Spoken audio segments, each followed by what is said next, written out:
இது மதிய சமயம். உணவகத்துல சில கஸ்டமருங்க உட்கார்ந்து இருந்தாங்க. மோகன் கோவப்படுற சுபாவம் கொண்ட ஒரு மனுஷன். அவர் எப்பவும் கஸ்டமருங்க கிட்ட சண்டை போட்டுக்கிட்டே இருப்பாரு. அவருடைய மனைவி சம்கி கவுண்டர்ல நின்னுட்டு இருந்தா. அப்புறம் வேலைக்கார லல்லன் கஸ்டமருங்களுக்கு சாப்பாடு பரிமாறிட்டு இருந்தாரு. அட மோகன் அண்ணா, சாப்பாட்டுல உப்பு கம்மியா இருக்கு. அப்பா, இங்க சாப்பிட வந்தியா இல்ல குறை சொல்ல வந்தியா? புத்திசாலி மாதிரி எல்லாம் பேசாத. அண்ணே, நாங்க காசு கொடுத்து சாப்பிடுறோம், கொஞ்சம் நல்லா சமைக்கலாம்ல.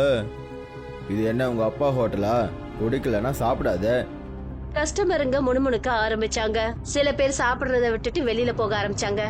வரவங்க எல்லாம் இப்படி விரட்டிக்கிட்டு இருந்தா அப்புறம் எப்படி உணவகத்தை நடத்த முடியும்? நீ குறுக்க வராத. பிசினஸ் எப்படி பண்ணணும்னு எனக்கு நல்லா தெரியும். இது சாயந்தர சமயம். தலைவர் போலா பிரசாத் வீட்டு வாசல்ல நின்னுட்டு இருந்தாரு. அம்பாதேவி, அதாவது மோகனோட பாட்டி, கதவு கிட்ட நின்னுட்டு இருந்தாங்க. அம்பாதேவி, மோகனோட உணவகத்துல தினமும் ஏதாவது பிரச்சனை நடந்துகிட்டு இருக்கு. இன்னைக்கு அவன் என்னையும் திட்டான். எனக்கு தெரியும், ஆனா நான் சொல்றதையும் அவன் கேட்க மாட்டேங்கிறானே. நான் அவனுக்கு புரிய வைக்கிறதுக்கு முயற்சி பண்றேன். மோகன் உள்ள நின்னு கேட்டுட்டு இருந்தாரு. அப்புறம் வெளியே வந்தாரு. தலைவரே, உங்களுக்கு வேற எந்த வேலையும் இல்லையா? எப்ப பார்த்தாலும் என்ன வந்து குறை சொல்லிட்டு இருக்கீங்க. இங்க பாருப்பா, எல்லாம் உன் நல்லதுக்கு தான் சொல்றோம். இதே மாதிரி நடந்துட்டு இருந்துச்சுன்னா அப்புறம் உன்னோட உணவகத்தை மூட வேண்டியதா இருக்கும். அப்புறம் உன்னோட மரியாதையும் போயிடும். மரியாதையை பத்தி எனக்கு கவலை இல்லை. வயிறை நிறைக்கிறதுக்கு தான் உணவகம் நடத்துறேன். நீங்க இங்க இருந்து கிளம்புங்க. தலைவர் ரொம்ப கோவப்பட்டு அங்கிருந்து போயிட்டாரு. அம்பாதேவி மோகனை பார்த்துட்டு என்ன சொன்னாங்கன்னா, இங்க பாருப்பா, இப்படி சண்டை போட்டா எப்படிப்பா சம்பாதிக்க முடியும்? பாட்டி, நீங்களும் பழைய காலத்து விஷயத்தையே பேசிட்டு இருக்காதீங்க. நான் எப்படி இருக்கனோ அப்படிதான் இருப்பேன். ராத்திரி சமயம் மோகனும் சம்கியும் ரெண்டு பேரும் பேசிட்டு இருந்தாங்க. இங்க பாருங்க, நாள் முழுக்க நீங்க உணவகத்துல சண்டை போட்டுட்டு இருக்கீங்க. ஆனா உண்மையான கஜானா இந்த வீட்டுக்குள்ள மறைஞ்சிருக்கு. நீ என்ன சொல்ற? உங்க தாத்தா அலமாரிக்குள்ள நிறைய நகைகளும் தங்கங்களும் பூட்டி வச்சிருக்காரு. ஆனா உங்க பாட்டி அதை யாரையும் தொட விட மாட்டேங்கிறாங்க. அட, அப்படின்னா பாட்டி கிட்ட போய் கேட்கலாம்ல. அவங்க அவ்வளவு சுலபமா நமக்கு கொடுத்துருவாங்கன்னு நீங்க நினைக்கிறீங்களா? நாம அதை செலவு பண்ணிடுவோமோன்னு அவங்க பயப்படுறாங்க. மோகன் யோசிக்க ஆரம்பிச்சாரு. மறுநாள் காலையில ரொம்ப கோவத்தோட மோகன் பாட்டி கிட்ட போனாரு. பாட்டி, எனக்கு அலமாரி சாவி கொடுங்க. எதுக்கு? அதுல தாத்தாவோட கஜானா இருக்கு. அதை வச்சு நான் என்னோட செலவுகளை பாத்துக்க போறேன். மாட்டேன். உனக்காக அந்த பீரோவை நான் திறக்க மாட்டேன். அப்படின்னா நான் எப்பவும் ஏழையாவே இருக்கணும்னு நினைக்கிறீங்களா? அப்படி கஷ்டப்பட்டு உழைச்சினா உனக்குன்னு கஜானாவை சேமிச்சு வைப்பேன். அடுத்தவங்களோட கஜானாவை எதுக்கு பறிக்க பாக்குற? உங்களுக்கு என்னை பத்தி எந்த கவலையும் இல்ல. உங்களுக்கு உங்களை பத்தி மட்டும்தான் கவலை. மோகன் கோவத்தோட அங்கிருந்து புறப்பட்டு போனாரு. பாட்டி அவரையே பாத்துட்டு இருந்தாங்க. ஆனா அவங்க எதுவும் பேசல. இப்ப மத்திய சமயம் இருக்கும். ஜமீன்தார் பல்தேவ் சிங் அவருடைய 2 வேலையாட்களோட மோகனோட வீட்டுக்கு வந்தாரு. அம்பாதேவி, மோகன் வீட்டை அடமானம் வச்சுட்டான். இதுக்கப்புறம் என்னால வெயிட் பண்ணவே முடியாது. என்ன வீடு அடமானத்துல இருக்கா? இது நிச்சயம் இருக்காது. நீங்க மட்டும் கடன் அடைக்கல, மோகனை என்ன பண்ணுவேன்னு எனக்கு தெரியாது. பாட்டி ரொம்ப பயந்து போய் மோகனை கூப்பிட்டாங்க. மோகன், நீ என்ன காரியம்பா பண்ணிருக்க? பாட்டி, இந்த வீடை காப்பாத்துறதுக்கு இப்ப ஒரு வழி மட்டும்தான் இருக்கு. அந்த அலமாரி சாவியை கொடுங்க. பாட்டி பெருமூச்சு விட்டாங்க. அப்புறம் பீரோவை திறக்கிறதுக்காக அறைக்குள்ள போனாங்க. பாட்டி பீரோவை திறந்தாங்க. மோகனும் சம்கியும் அத கவனமா பார்த்தாங்க. அதுல பழைய பேப்பருங்க மட்டும்தான் இருந்தது. இதெல்லாம் என்ன விளையாட்டு? இதுல வெறும் பேப்பர் மட்டும்தான் இருக்கு. இதுதான் உங்க தாத்தாவோட கஜானா. மோகன் கோவத்தோட அந்த பேப்பரை திருப்பி பார்த்தான். அதுல ஒரு பேப்பர்ல கவனம் பட்டுச்சு. பர்தா சமோசா ரெசிபி. என்ன இது? அப்படி கடினமா கஷ்டப்பட்டு உழைச்சேன்னா அது கஜானாவுக்கு குறைஞ்சதில்ல. மோகன் ஆழ்ந்து யோசிக்க ஆரம்பிச்சாரு. அப்புறம் இதுதான் அவருடைய வாழ்க்கை மாறத்துக்கான ஆரம்பமா இருந்தது. மோகன் கோவத்தோட போய் கட்டில்ல உட்கார்ந்தாரு. அந்த ரெசிபி பேப்பர் அவரோட கையில இருந்தது. சம்கி பக்கத்துல தான் இருந்தா. இருந்தாலும் அவ கவலையோட இருந்தா. இதெல்லாம் என்ன விளையாட்டு?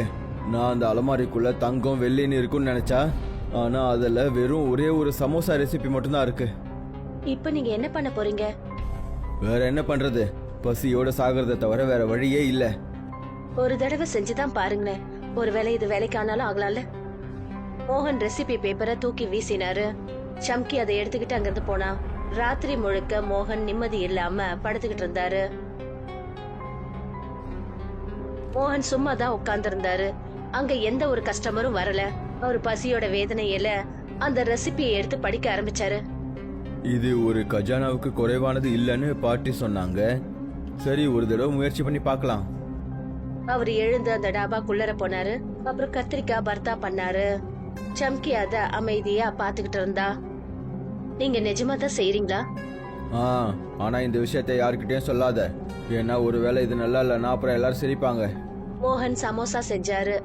ஆனா அதோட சுவை ஒன்னும் ரொம்ப பெருசா இல்ல. மோகன் ரொம்ப வெறுப்போட பாட்டிய பாக்குறதுக்கு போனாரு. பாட்டி, நீங்க தானே சொன்னீங்க இந்த ரெசிபி ஒரு கஜானாவுக்கு குறைவானது இல்லைன்னு. ஆனா நான் பண்ண அந்த சமோசா அந்த அளவுக்கு நல்லா இல்லையே. கடினமா கஷ்டப்பட்டு உழைக்கிறவங்களுக்கு தான் கஜானா கிடைக்கும். ரெசிபிய படிக்கிறதுனால மட்டும் அதுல சுவை நிறைஞ்சிராது. பாட்டி எழுந்து சமையல் அறைக்கு போனாங்க. அப்புறம் மசாலாவை சரியா கலவை செஞ்சு மோகன் கிட்ட காட்டினாங்க. சமோசா மாவை பிசைஞ்சு செய்யறதுனால மட்டும் ஆயிட போறது இல்ல. இது சுவை அப்புறம் கடின உழைப்போட அடையாளம். அப்படின்னா நான் மறுபடியும் செய்யணுமா? கண்டிப்பா. ஆனா இந்த முறை மனசார அதை செய். மோகன் மறுபடியும் அந்த சமோசாவை செஞ்சாரு. ஆனா இந்த தடவை சுவை ரொம்ப அற்புதமா இருந்தது. மோகன் முதல் முறையா தன்னோட கஸ்டமர்களுக்கு புது சமோசாவை பரிமாறினாரு. அடடா, இந்த சமோசா அற்புதமா இருக்கே. இதுல உருளைக்கிழங்கே இல்ல. வாவ், இந்த மாதிரி சமோசாவை நான் சாப்பிட்டதே கிடையாது. மெல்ல மெல்ல கிராமத்துல பர்தா சமோசாவை பத்தி பேச ஆரம்பிச்சாங்க. மோகன் கட்டில்ல உட்காந்துக்கிட்டு ஏதோ யோசிச்சுட்டு இருந்தாரு. அப்ப பாட்டி பக்கத்துல வந்தாங்க. இப்போவாவது புரியுதா உண்மையான கஜானா என்னதுன்னு? ஆமா பாட்டி, உழைப்பை விட பெரிய கஜானா வேற எதுவும் இல்ல. என்னோட தப்ப நான் கண்டிப்பா திருத்திக்குவேன். பாட்டி ரொம்ப பெருமையோட மோகனை பார்த்தாங்க. மோகன் இப்ப முழு மனசோட மறுபடியும் தன்னுடைய டாபாவை நிறுத்தணும்னு முடிவு பண்ணாரு. சில நாட்கள்ல அந்த டாபா முன்ன விட நல்ல பிரபலமாயிடுச்சு. பழைய மர டேபிள் சேர் இருந்த இடத்துல சுத்தமான டேபிள் சேர் வந்தது. மோகன் கவுண்டர்ல நின்னுட்டு இருந்தாரு. அப்புறம் சம்கி ஆர்டர் எடுத்துட்டு இருந்தா. அட மோகன், இந்த பர்தா சமோசா ரொம்ப நல்லா இருக்கு. ஜனங்க இதை சாப்பிடுறதுக்கு ரொம்ப தூரத்துல இருந்தெல்லாம் வராங்க. அண்ணே, இப்போ உங்க சமோசாவை பத்தி நம்ம ஏரியால எல்லாருக்கும் தெரிஞ்சிடுச்சு. அந்த நேரத்துலதான் கிராமத்து ஜமீன்தார் பல்தேவ் சிங் அங்க வந்தாரு. அவரை பார்த்துட்டு அமைதியானாங்க. என்ன மோகன், இப்போலாம் உன்னோட தாபா ரொம்ப ஃபேமஸ் ஆயிடுச்சு போல. ஆமா முதலாளி, அதுக்கு நான் உழைச்சிருக்கனே. சரி, எனக்கும் ஒரு சமோசா கொண்டு வா. மோகன் அவரே சுவையான சமோசாவை பொரிச்சாரு. அப்புறம் அத ஜமீன்தார் முன்னாடி வச்சாரு. பல்தேவ் சிங் முதல் கடிய கடிச்சதுமே ரொம்ப ஆச்சரியப்பட்டாரு. வாவ், இப்படி ஒரு சமோசாவை நான் முன்னாடி எப்பவும் சாப்பிட்டதே இல்லை. இப்போ உங்களோட கடனை நான் சீக்கிரமா கொடுத்துருவேன். நான் மாசம் மாசம் உங்களுக்கு திருப்பி கொடுத்துடுறேன். அட, இப்ப கடனை பத்தி என்ன கவலை? உன்னோட சமோசா தான் ரொம்ப ஃபேமஸ் ஆயிடுச்சுல்ல, அப்போ பணமும் கண்டிப்பா வந்துடும். கிராமத்து ஜனங்கள்லாம் கை தட்டினாங்க. அப்புறம் அந்த டாபாவில ரொம்ப சந்தோஷமா இருந்தது. மோகன் தன்னுடைய பாட்டி கிட்ட வந்தான். பாட்டி, நீங்க சரியா சொன்னீங்க. உழைப்பும் நேர்மையும் தான் உண்மையான கஜானா. நீங்க சொல்லி கொடுத்தது தான் என்னோட வாழ்க்கைக்கு இன்னைக்கு உதவி இருக்கு. அம்பாதேவி ரொம்ப சந்தோஷத்தோட, இன்னைக்கு என் பேரனை பார்க்கும்போது ரொம்ப பெருமையா இருக்கு. சம்கியும் பக்கத்துல வந்தா. இப்ப நாம சிட்டில ஒரு டாபா ஓபன் பண்ணி ஆகணுங்க. எல்லாரும் சந்தோஷத்துல சிரிச்சாங்க. மொத்த கிராமத்து ஜனங்களும் கூடி இருந்தது. மோகன் தன்னுடைய டாபாவுக்கு வெளியில நின்னுட்டு இருந்தாரு. அங்க ஒரு பெரிய போர்டை மாட்டினாங்க. அதுல என்ன எழுதி இருந்ததுன்னா, பர்தா சமோசா டாபா. மோகன் வாழ்க, பர்தா சமோசா வாழ்க. மோகன் ரொம்ப பெருமையோட அவருடைய டாபாவை பார்த்தாரு. அவருடைய கண்கள்ல ஒளி தெரிஞ்சது. அவருடைய ஈடுபாடும் கடினமான உழைப்பும் அவரை ஒரு வெற்றிகரமான மனுஷனா மாத்துச்சு. மதுமதிக்கு 2 பசங்க, அஜய் அப்புறம் விஜய். அஜய்க்கு பிரக்யாவோட கல்யாணம் ஆச்சு. அப்புறம் விஜயோட கல்யாணம் சந்தியா கூட. பிரக்யா வீட்டுக்கு பெரிய மருமகங்கிறதுனால எல்லா கடமைகளையும் சரியா செஞ்சா.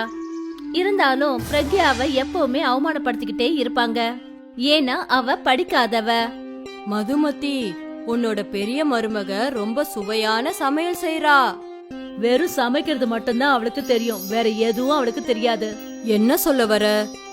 என்னன்னு சொல்றது, என்னோட பெரிய மருமக படிக்காதவ. இவளை ஏதாவது படிக்க சொன்னு வச்சுக்கோங்க, அவங்க பாட்டியே செத்து போயிடுவாங்க. அவ எதுக்கும் சரிப்பட்டு வரமாட்டா. நீ அவளை விடு. ஏன் சின்ன மருமகளை பாரு, பேரு சந்தியா. அவ கிராஜுவேட் முடிச்சிருக்கா, நல்ல வேலையும் செய்யறா. ரொம்ப நல்லது. மாலத்திக்கு ரொம்ப கஷ்டமா இருந்தது. அதாவது மதுமதி எதையும் யோசிக்காம பிரக்யாவை தப்பு தப்பா பேசிட்டு இருந்தாங்க. ஒரு நாள் என்ன நடந்ததுன்னா, அஜயும் விஜயும் வீட்டுக்கு திரும்பி வந்தாங்க. அவங்க 2 பேரும் ரொம்ப டென்ஷன்ல இருந்தாங்க. என்ன ஆச்சு? உங்க 2 பேரோட முகமும் ஏன் ஒரு மாதிரியா இருக்கு? நகராட்சியிலிருந்து நோட்டீஸ் அனுப்பிச்சிருக்காங்க. நம்ம வீடு இல்லீகலாம். சீக்கிரத்துல நம்ம வீட்டை அவங்க இடிக்க போறாங்களாம். நாம பல வருஷமா இங்க இருக்கிறோம், அப்புறம் இந்த வீடு எப்படி இல்லீகலா இருக்கும்? தெரியலமா, ஒன்னும் புரிய மாட்டேங்குது. அப்புறம் என்ன? அதுக்கப்புறம் அஜயும் விஜயும் கோர்ட்டுக்கும் வீட்டுக்குமா நடந்துட்டு இருந்தாங்க. சில மாசங்கள் ஆயிடுச்சு. கடைசியில கோர்ட்டும் தீர்ப்பு வழங்கிடுச்சு. உங்களோட வீடு இல்லீகல், அப்புறம் நகராட்சி சீக்கிரத்துல அதை இடிச்சிடும். இத கேட்டதுமே மதுமதிக்கு தலை சுத்த ஆரம்பிச்சிடுச்சு. வீட்ல இருக்கிறவங்க எல்லாரும் கவலையாயிட்டாங்க. அப்புறம் மறுநாளே விஜய் அஜய பாக்கிறதுக்கு வந்தான். ஆனா எனக்கு கம்பெனி ஒரு பிளாட் கொடுத்திருக்காங்க. இது ரொம்ப நல்ல விஷயமாச்சே. ஆனா பிளாட் ரொம்ப சின்னது, அதுல நாம எல்லாருமே ஒன்னா இருக்க முடியாதுன்னு. அதனால நாங்க என்ன யோசிக்கிறோம்னா, நானும் சந்தியாவும் ஷிஃப்ட் ஆயிக்கிறோம். அஜய்க்கு புரிஞ்சு போயிடுச்சு. அதாவது விஜய் இப்ப தனியா போகணும்னு ஆசைப்படுறான்னு. அவன் எதுவும் கேட்காம சரின்னு சொல்லிட்டான். அப்புறம் மறுநாளே விஜயும் சந்தியாவும் வீட்டை விட்டு போயிட்டாங்க. அஜய் ஒரு வீட்டை வாடகைக்கு எடுத்தான். அப்புறம் இன்னொரு பக்கம் அவனை வேலையை விட்டே எடுத்துட்டாங்க. அஜய் பெரிய வேதனையில இருந்தான். எதுக்காக அழறீங்க? இந்த பிரச்சனை கொஞ்சம் கூட முடியற மாதிரி தெரியல. ஒண்ணுக்கு மேல ஒண்ணு அதிகமாயிக்கிட்டே போகுது. என்ன வேலையை விட்டு எடுத்துட்டாங்க. இத கேட்டதும் பிரக்யாவும் ரொம்ப அதிர்ச்சி ஆயிட்டா. ஆனா அவ அஜய்க்கு ஆறுதல் சொன்னா.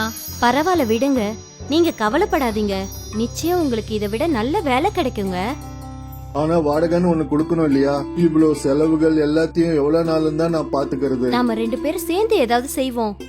நாம 2 பேரும் சேர்ந்து என்னத்தை செய்ய முடியும்? எனக்கு சமைக்க வரும், நீங்க வியாபாரம் பண்ணுங்க. எந்த வேலையும் பெருசு சின்னதுன்னு இல்லைங்க. நம்ம 2 பேரும் சேர்ந்து முயற்சி பண்ணா சீக்கிரமாவே இந்த பிரச்சனையில இருந்து விடிவு கிடைக்குங்க. நீ ரொம்ப சரியா சொல்ற. பிரக்யா எல்லா விஷயத்தையும் தன்னோட மாமியார் மதுமதி கிட்ட சொன்னா.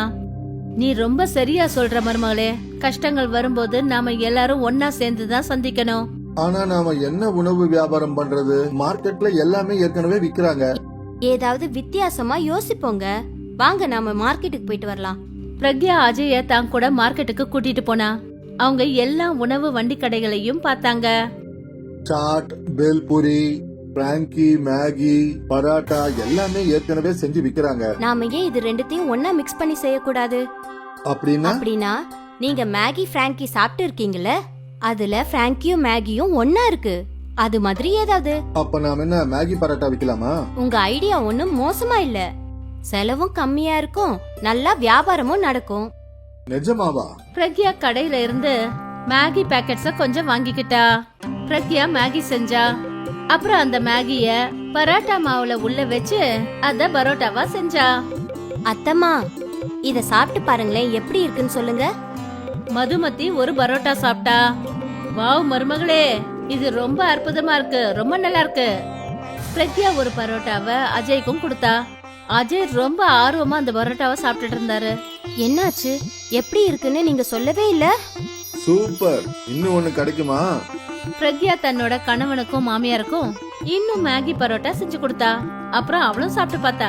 அவங்க எல்லாருக்கும் அவங்களோட மேகி பரோட்டா ஐடியா ரொம்ப பிடிச்சு போச்சு. மறுநாளே பிரக்யா மார்க்கெட்ல ஒரு மேகி பரோட்டா ஸ்டாலையே ஓபன் பண்ணிட்டா. அக்கா, இந்த மேகி பரோட்டான்னு என்ன? மேகி பரோட்டா ரெண்டும் மிக்ஸ் ஆயிருக்கு. சாப்பிட்டு பாருப்பா, ரொம்ப டேஸ்டியா இருக்கும். அப்ப சரி, ஒரு மேகி பரோட்டா கொடுங்க. பிரக்யா அந்த பையனுக்கு ஒரு மேகி பரோட்டாவை செஞ்சு கொடுத்தா. அந்த பையன் அத டேஸ்ட் பண்ணினா. அப்புறம் அவன் முகத்துல சந்தோஷம் வந்துடுச்சு. இது ரொம்ப கலக்கலா இருக்கு. இப்படி ஒரு பரோட்டாவை நான் இது வரைக்கும் சாப்பிட்டதே இல்ல. நிச்சயமா இல்லவே இல்ல. அந்த பையன் சொன்னதை கேட்டுக்கிட்டு இன்னும் நிறைய கஸ்டமர் மேகி பரோட்டா சாப்பிடறதுக்கு பிரக்யாவோட கடைக்கு வந்தாங்க. பிரக்யா மேகி பரோட்டா செஞ்சுக்கிட்டே இருந்தா. அப்புறம் அத அஜய் கஸ்டமர்ஸ் கிட்ட கொடுத்து காசு வாங்கிக்கிட்டு இருந்தான். காலையில இருந்து சாயந்தரம் வரைக்கும் 2 பேரும் ரொம்ப டயர்ட் ஆயிட்டாங்க. அதுக்கப்புறமா வீட்டுக்கு போனாங்க. என்ன ஆச்சு? என்ன ஆகலைன்னு கேளுங்கம்மா. காலையில இருந்து கஸ்டமர்ஸ் லைன் கியூ அப்படின்னு வந்துகிட்டே இருந்தாங்க. நாங்க 2 பேரும் டயர்ட் ஆயிட்டோம். ஆனா கஸ்டமர்ஸ் வர்றத நிறுத்தவே இல்ல. இத்தனை நாளைக்கு அப்புறம் இன்னைக்குதான் மதுமதி அஜயோட முகத்துல ஒரு சந்தோஷம் தெரிஞ்சது. இப்பதான் அவங்களுக்கு நம்பிக்கையின் ஒளி தெரிய ஆரம்பிச்சது. மறுநாள் பிரக்யா தன்னோட ஸ்டால ஓபன் பண்றதுக்கு முன்னாடியே கஸ்டமர்ஸ் கூட்டமா நின்னுட்டு இருந்தாங்க. பிரக்யா சீக்கிரம் மேகி பராட்டா செஞ்சுக்கிட்டே இருந்தா, அப்புறம் கஸ்டமர்ஸ்க்கு கொடுத்துக்கிட்டே இருந்தா. இதே மாதிரி தான் பல நாட்கள் நடந்துகிட்டே இருந்தது. பிரக்யாவும் அஜயும் அவங்களோட வருமானத்தை பார்த்து ரொம்ப அதிர்ச்சியானாங்க. நம்மளுடைய ஒரு நாள் வருமானம் என்னுடைய பாதி மாசம் சம்பளம் பத்தியா. இவ்வளவு சம்பாதிக்க முடியும்னு நான் யோசிச்சு கூட பார்க்கல. இப்ப 3 பேரும் சந்தோஷமா இருக்காங்க. கூடிய சீக்கிரத்துல பிரக்யா அவ கூட இன்னும் வேலையாட்களை வச்சுக்கிட்டா.